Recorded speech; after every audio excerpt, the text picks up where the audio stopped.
Hi, I'm Kelly Fordon. I'm here today with Wandeka Gayle, and we are talking about her story Prodigal, which was first published in Quelly Journal November 30th, 2019, and is a part of your short story collection as well. Do you want to tell us a little bit about the short story collection and how the story fits into that?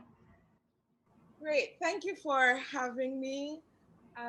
In Motherland and Other Stories, it came about together as a collection because I was working on my dissertation and I realized I was writing a lot of stories that looked at the theme of belonging and identity and primarily, being different in a new setting. So for most of the stories, it's about immigrants, whether they're going abroad and they're having to face, a different world, a white world, or just homesickness. Or it's about people who have to fit into home in their country. And so for Prodigal, I wanted to talk about, well, what happens when somebody comes back and it's not a great situation, and how do they feel a sense of belonging? What was it like for them to leave? What was it like for them to come back? So I think that most of these stories, they talk about that idea of difference and trying to find your way in a new space, whether it is reclaiming it or forging it in a new place. So I do think that Prodigal fits in that way as well. I don't know if you want to know like how it came about in the sense of the fact that this is, I feel like, one of the longest projects because I started to think about it when I was 18 before I really knew anything, about writing. And I wrote it as what I like to call now a practice novel because the longer you do this, the more you realize when something is not great.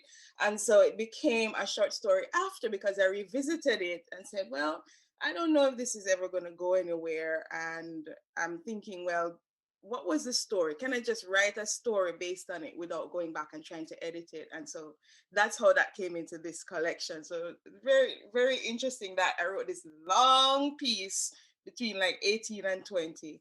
And then it became this short story that I'm so much prouder of than what it was. So, when you first thought about the story, were you thinking about examining leaving or the grief or all of those things mixed together, or just examining a person who leaves one space and how can they get back? I'm just curious what the impetus was It exactly. started with Della's story. So for a long time, because I identified with Della. I was a young woman. I was writing about a young girl in a very strange family dynamic. And I think the reason it didn't really get off the ground for a long time was that I was still trying to figure out what the story was, and I didn't know it then. And then when I revisited it, I said, this isn't Della's story. This is about Angela, who, left because maybe selfish reasons. Maybe she's trying to escape a negative situation, failing marriage, and kind of being selfish in a way, to leave her family. And I said, how do I think about that and also think about, well, I think that came later, the idea of coming back to a space, leaving and coming back to a space. It took a while for me to figure out that's what I was trying to say with it, you know, that the idea of leaving home, coming back, and are you changed by it? And the more I started to do research on the other side of things, because you have to write a critical introduction, you have to think about it that way when you're trying to fit it into an academic framework. And I was saying, well, you are changed the minute you leave and you try to come back. You're not the same person. So that interrogation of it came later. But definitely it did start it did start with Della, a young woman having to witness this in her family and trying to find herself. And then I realized the more compelling story was about the person who left, and tried to come back.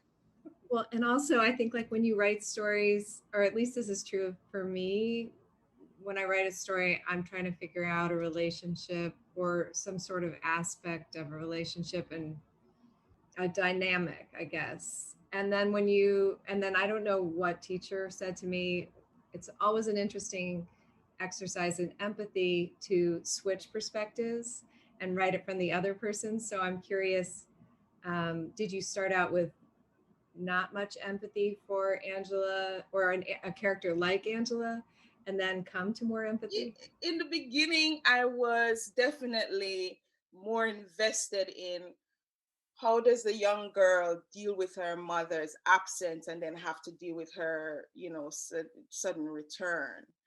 And so I wasn't thinking about, well, let me put myself in Angela's shoes for a long time. So definitely I wasn't as empathetic toward Angela as I was for Della, because I was thinking about the left behind kind of thing, as opposed to what motivates somebody to have to leave and then realize, oh, maybe I shouldn't, maybe I made some mistakes, or, maybe it was the best, So definitely, I had to, it came to me later, as I said, I had to think about that. And also because I realized, well, what's the story really concerned with? And the story was concerned with the family dynamic. So that's when you talk about, perspectives.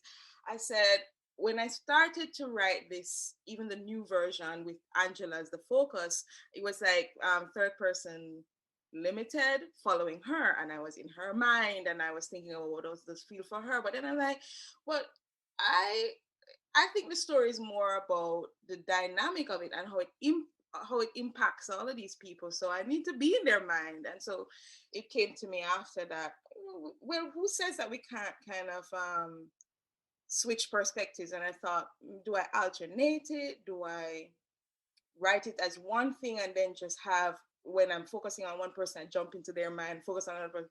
And then I realized that it was better to just give them their own sections and have them interact with each other, but then from the vantage point of whoever it is that we're thinking about. And because I still got to talk about Della's feelings, I still got to talk about, well, her growing up without her mother and then having this sort of surrogate mother with her grandmother. And then I got a chance to think about Timothy, which sort of represents that childhood. There's usually a child that's like, well, mom isn't so bad, and then maybe we can forgive her, and is more willing to look beyond because they need different things and they're willing to overlook certain things. So, and then of course the husband, and I don't think I knew these people. I wrote a whole novel about it, and I don't think I knew them until I wrote the short story. To say, okay, I know why they would feel this way, and they're not perfect. And I tried very hard not to make them these victims. They do things too that it's not good, and suspect, or not suspect, that's the wrong word. Just it's motivated by something, so we can try to understand what that is, whether it is like quote unquote good or bad decisions. So when you wrote the whole novel in limited third person? Yeah, right?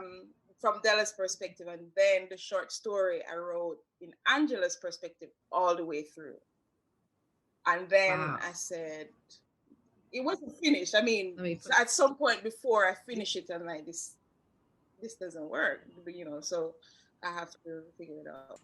Yeah. At some point, did you have, so you've got Angela's perspective, Kwame's perspective, and Timothy's perspective, and then we don't get V's perspective because she's already gone.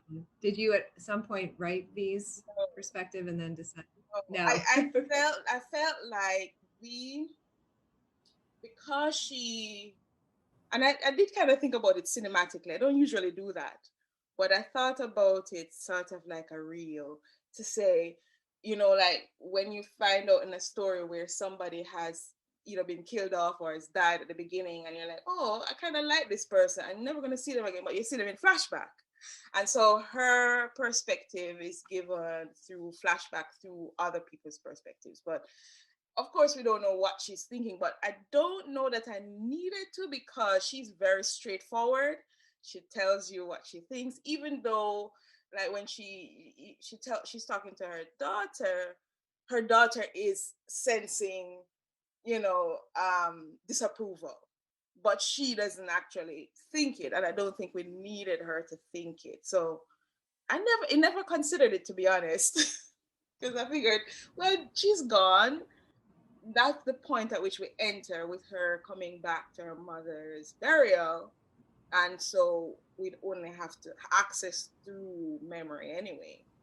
It seems to me, having 4 kids, that all teenagers are like angry for a while and then it subsides, but this is, heightened. And I did wonder, how do you get over that? I mean, 7 years, and then it's been 3 years since she last spoke with her mother. Yeah. And that was like, I definitely could wrap my mind around, she needed to get out. That was not a good marriage. She was yelling all the time. It wasn't good. And she wasn't happy with him at all. But then I sort of get it too. The longer you're away, it's a week, and then it's 2 weeks, and then the kids don't want to talk to you. So they hang up the phone, then you stop calling.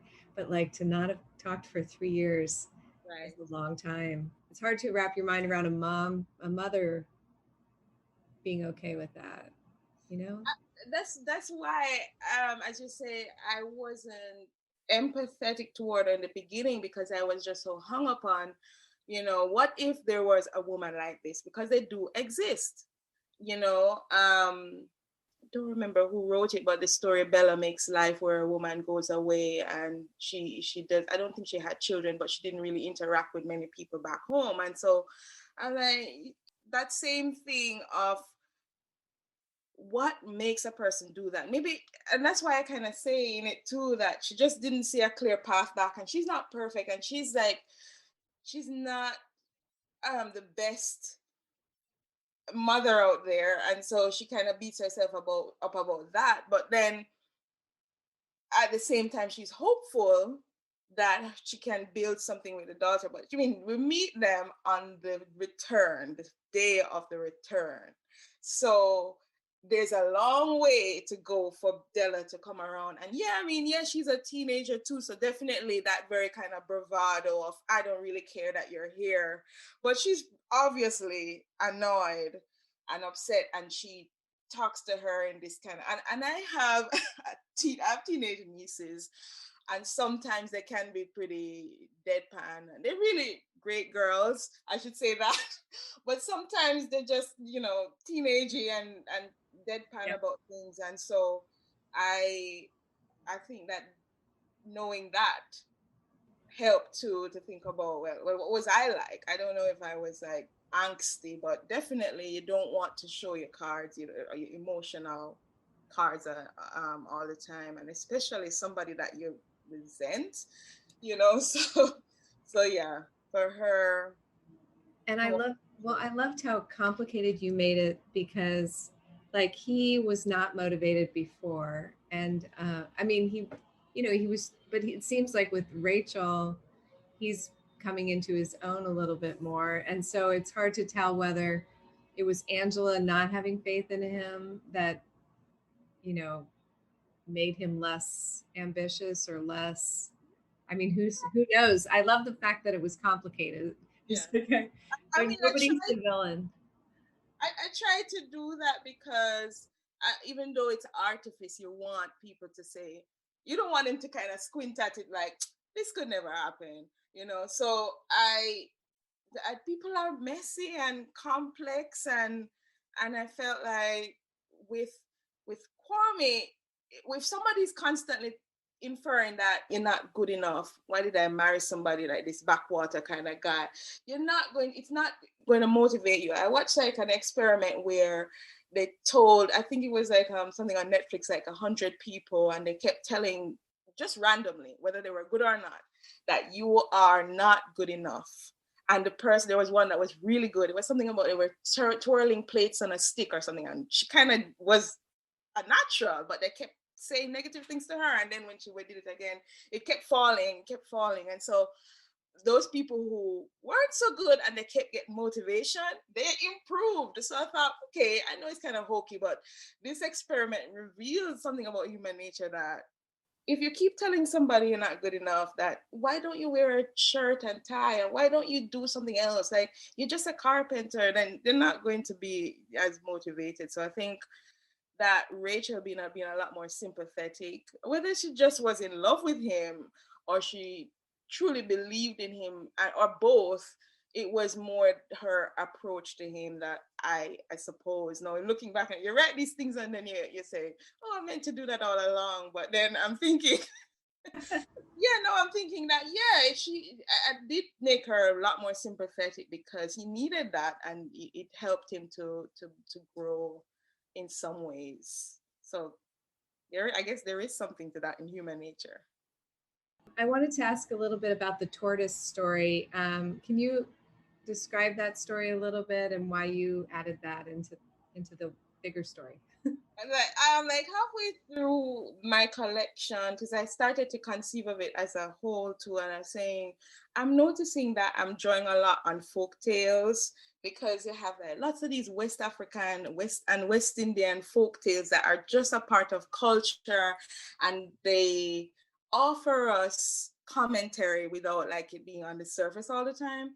I mean, for this story though, I made the folk tale do the job of folk tales, where you have an older person saying, I'm going to tell you the story about your behavior. I'm going to show you through a story why you need to listen to your parents. So that aspect of it is pretty on the surface, that, the tortoise, the boy doesn't listen, goes into the forest, and the tortoise invites him in and then captures him. And then, because of the mysticism and spiritism that is always attached to folk tales, is he's alive even though he's kept in this drum for 3 days, and then his parents hear him crying and come and rescue him. And so I felt like she would remember this story as she's reminiscing about, well, her being back here, her mother has passed and so on, and not having listened to her counsel because her mother was like, you really need to go.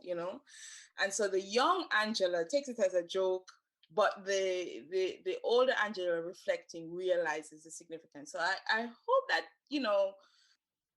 it was a way for me to include a cultural reference, to say, we use the oral tradition often to say, here is I don't know if I should say moral lesson, but moralize, to say, here's a conduct that you should be a certain way.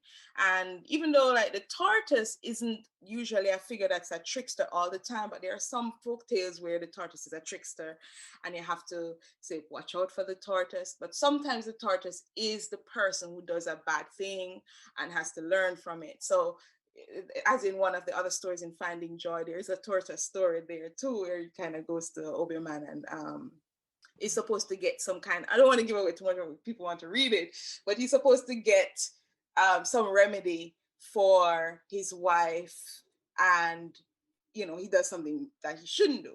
So with this story, as I said, on the surface, it's just that you have to listen to counsel, but the deeper one being that oftentimes certain situations appear to be ideal and they're not. So we can kind of equate to say, like, Angela thinking, oh, I'll go away, I'll be with this new guy and, forget about my family, and it didn't turn out the way she thought. And I'm sure other people can draw their own meanings from it. That's the beauty of having a folktale. It could mean so many different things in there, but that's kind of my mindset when I was including it. That's what I was thinking too. I love the fact that you can interpret it, in different ways and gather meaning from it. But I actually thought of it the same way that you meant it. That's good. Yeah, very cool.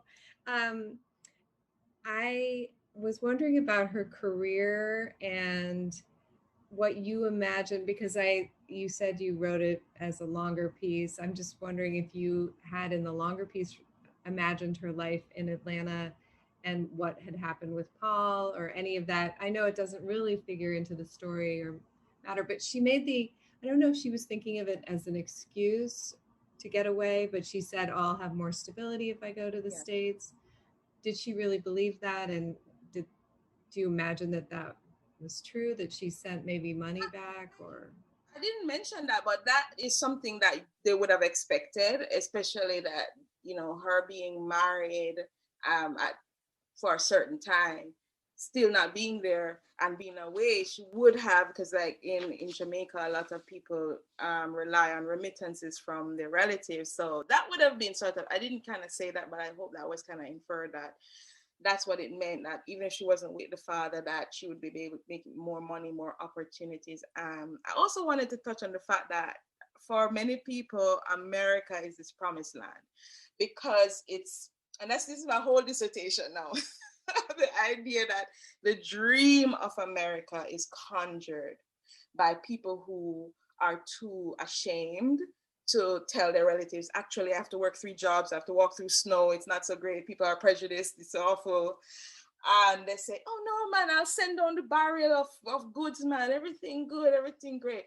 And the other thing is that now people are more hip to it, because we have the internet and things are instant, and people are a lot more truthful, and they realize I have to tell people that I'm not made of money, and so, but that idea persists, that your life will be better once you migrate to America or England or foreign, as we say. So that was part of it, was that it's an accepted wisdom that you will leave to America and your life will be better. So her accepting that isn't strange. Her belief in that isn't strange. The reality, may not have been that different. I mean, she was, in my mind, even though it's not on the page, in my mind, she was successful for a while, but it wasn't like mega millions. I don't know if she meant to go there to make mega millions and stuff, but she was okay. She just was not a good mom about things, And then and then the relationship didn't work out, which was sad too, because she left for a local entertainer. And when you wrote that, I was like, oh, that probably won't go. I don't know why I thought, I just picture entertainers, going from one place to the next. It doesn't seem very stable. Exactly. And yeah, even though she is like a promoter, PR person in that machine, she probably felt like he fit. He is the guy she deserved. He can schmooze, he is liked, he's talented, he can move in these circles. But then what if he gets successful and dumps you, and for another company or another representative, or just not as your boyfriend anymore?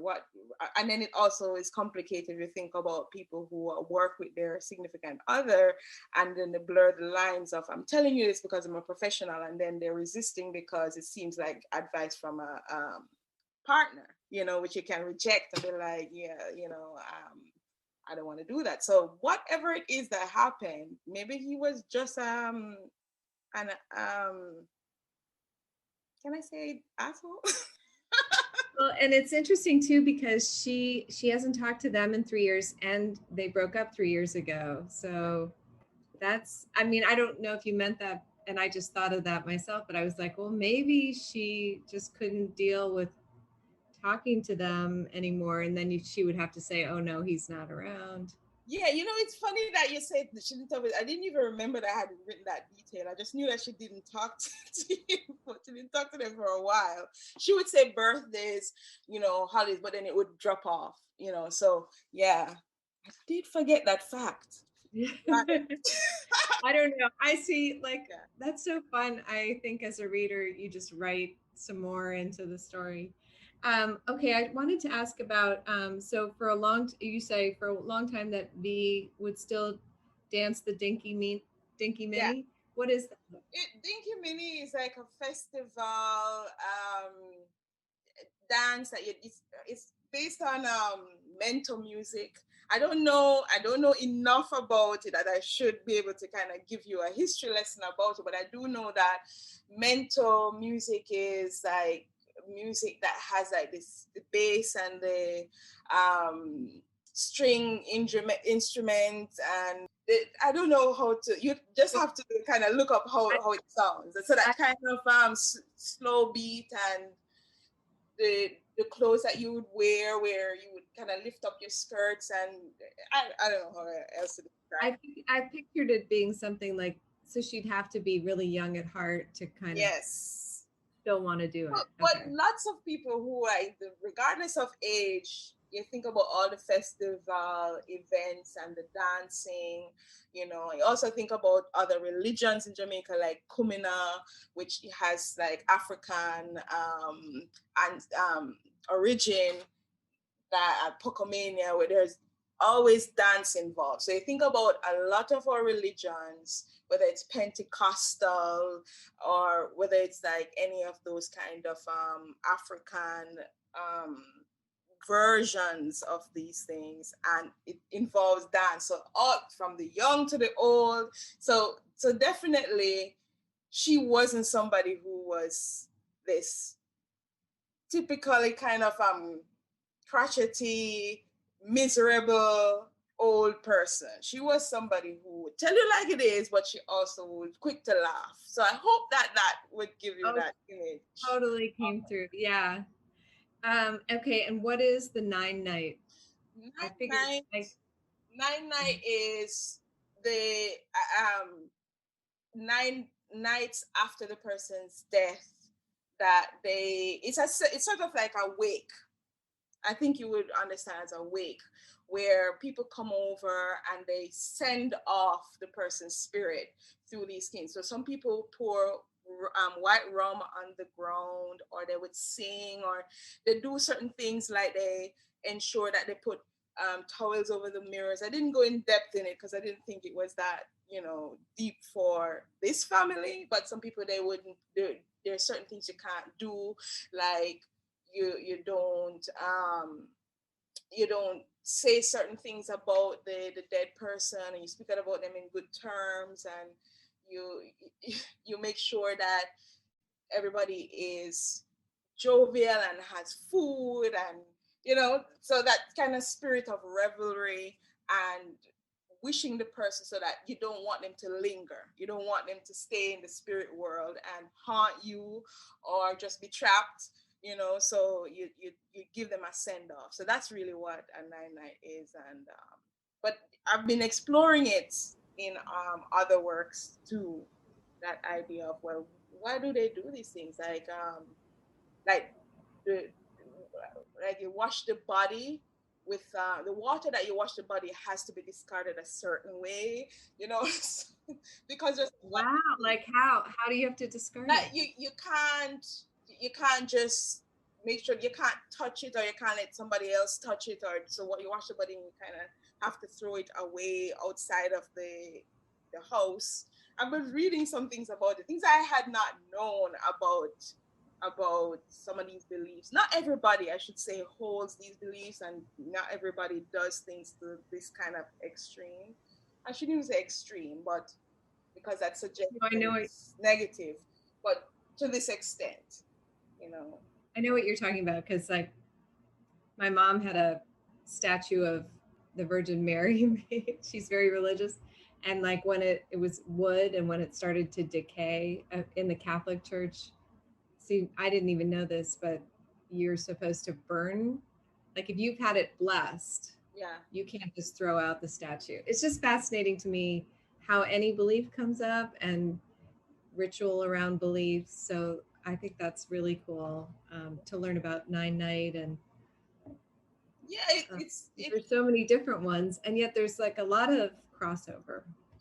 true. And I just love the idea of like imprinting the culture in the work, because it is part of who I am and where I'm from. And even though sometimes I worry, and I've had workshops where people disparage use of dialect, for instance, they say, well, we don't understand, and then I have to make sure that it is not watered down, but that people can understand it. But at the same time, I became sort of worried, and best advice I ever got from someone is that they say the universal is in the particular. So if you are trying to appeal to everybody out there,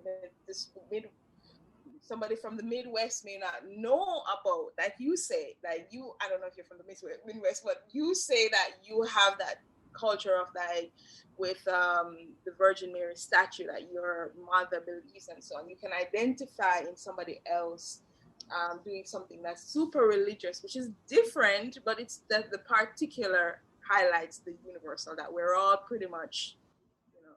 So that took me a long time to learn that I can't be worried about what a group of people in a workshop say outside of that. You have to take the constructive part of what people are saying, but you can't just change your whole way of writing if it's connecting to culture because you're afraid people won't understand it.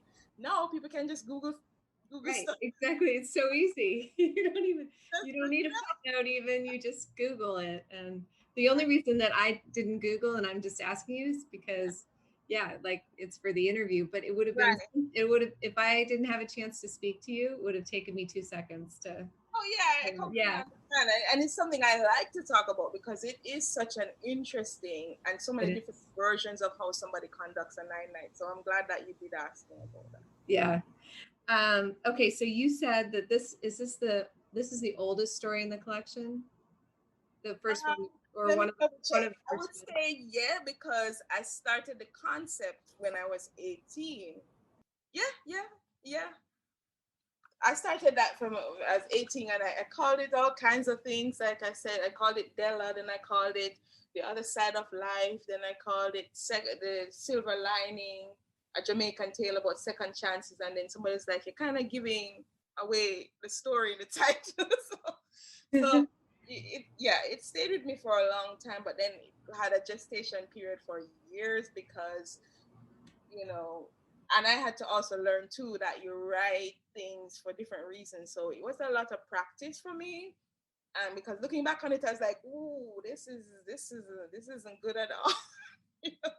And then I actually wrote a novel, much shorter span in a master's program that also got shelved because when I tried to use it for my dissertation, like my writing mentor and like dissertation chair was like, yeah, I think you should do new work because I think you've evolved so much since you wrote this. So yeah, that's one of the things that I think people, like when you want to be a writer, you don't realize that there's such a long time between wanting to do it and being able to do it. And a lot of people, I think, just give up in that period. They think I can't do it. I'm never going to be able to do it. But I look back on stuff I wrote in the beginning and it was not good at all. But it was so much practice for you. I'm sure that, you didn't waste your time. Do you feel you wasted your time? Not at all. Yeah. Even if it ended up in a drawer. So what are you up to now? What are you working on now? And are you in the middle of your dissertation now? No, I finished in 2018 and I was teaching fiction at Southern Utah University, but now I'm teaching creative writing at Spelman College. Like two different, experiences. I think about all the way in Utah. Now I'm in Georgia, teaching at an HBCU. And both experiences, I would say, pretty. Is that undergrad at Spelman or undergrad? Yeah. Okay. Undergrad. So right now I am working on a novel. The novel that I thought that I would have written as my creative dissertation, but then the short stories kept interrupting that process, and I was procrastinating, and then I ended up saying, maybe that's what I'm doing. I'll just do a collection of short stories. But I was working on a novel called My Name is Sweet Thing, which is inspired by the Nina Simone song Four Women. And there are four voices: Aunt Sarah, Sophronia, Sweet Thing, and Peaches. And when I was actually studying for one of my comprehensive exams and I came across this poem, it was in poem form because it was in an anthology of African American literature. And then I realized, oh, it's a blues song by Nina Simone. And I watched her perform it at the 1969 Harlem Festival. And I was like, okay, this is sort of like a blueprint. It's something about this just struck me that she started telling these stories, very cryptic, very short, descriptors about them. But I said, it's sort of a blueprint for a story. I could write this. And then I discovered later that, people have written works about these four women in different ways. And then I realized that I was leaning more to writing about the third voice, Sweet Thing. And so I spent time on that, and I said, instead of having all four women have a dialogue with each other in their lives, I'm going to focus on Sweet Thing and give her a backstory, because the lyrics are like, whose little girl am I? Someone with money to buy. And so you're like, yeah, you can look at somebody like that and they're like, yeah, what would lead somebody to do that? So of course I gave her a backstory. I made her Jamaican. I don't know how the Americans would feel about that, but she's a Black woman, and a lot of us have the same kind of ancestry and experience and the way that we are viewed in society. So I thought it was a safe thing to do to make her Jamaican, because we're going to, in the first part of it, which I have completed this summer, the first part where she's in Jamaica and we get the backstory. And then the second part takes place in Louisiana when she goes to find someone. And, it's taken me a while because it's so hard to work when you have to teach. And so I live for the summers. And so I can say solidly for the past 3 years, even though I really conceived of it in 2015 and was working on it on and off, the past 3 summers I've been like really getting down to work, and I hope to finish it this summer. I'm like, working on it every day. The minute school ended in May, I said, I'm gonna just buckle down.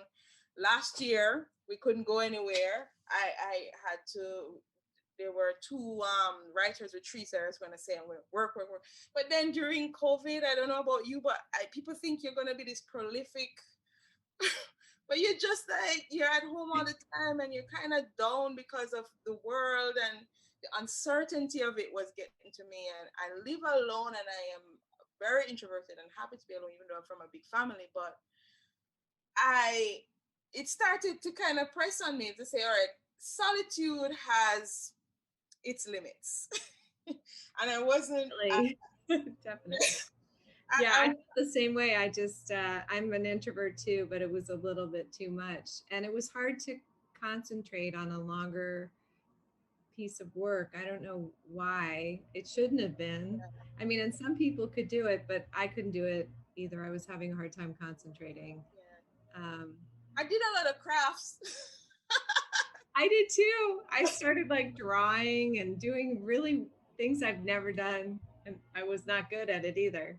Well, I mean, it offered some kind of comfort, I think, because I do watercolors. I didn't do any of that though, which is weird, but I did a lot of like bookmaking and like crochet stuff and yarn stuff and fixing things in the house, but not enough writing. So this summer I said, even though I'm not going to any major retreats, I think I'm just gonna buckle down and finish this novel, and hope to go to New Orleans. I've done a couple trips to New Orleans because that's where the second part takes place. Oh, nice. Yeah, and so I didn't want to be that person who just I did go to school in Louisiana. I went to school in Lafayette, but I never really lived in New Orleans. In fact, I didn't go to New Orleans until toward the end, like after 6 years of living in Louisiana. That's when I was going to eventually leave to go to Utah. I went to 3 trips in quick succession to New Orleans for different things. And then I was like, it really impressed me. Like, I don't know why I conceived of New Orleans. I didn't want to be like the generic, it's this like cosmopolitan, like, melting pot. But yeah, that was part of it. And yeah, there's something, I love New Orleans. Yeah, it's a great, just like so many layers to it that I, not living there, really wouldn't know. So I have to spend some time. And yeah, I mean, I wish somebody would be like, here's a bunch of money, spend 2 months. Wouldn't that be great? Spend 2 months in New Orleans. Have fun. It'd be hard to get some writing done then too, maybe. Oh yeah, I mean, it's pretty fun there. It is. And well, I don't want to take up too much more of your time, but if you just tell us quickly, like where everybody should purchase the book and the name of the book again. And okay. It's Motherland and Other Stories, and it is published by Peepal Tree Press, and in 2020, and it's available from their website in the UK, and it's also available in Amazon, I believe Barnes and Noble, bookshop. yeah. So those places you can get it, but definitely you can reach out to Peepal Tree, get it directly from them. But just be mindful that if you're not in the UK, it might take a little time to get to you. As well. Okay. Great. Well, thank you so much. And I'll have all that information on the website too, but I just thought we would say it as well. Thank you so much Thank you so much. having me. This was so much fun talking about the book, and you gave me a lot of interesting things to think about, you know, thinking about it from the reader's perspective. Oh, I'm glad. I'm glad. Well, it was really fun for me. Thank you so much. And I hope to talk to you again soon, Wandeka. Thank you.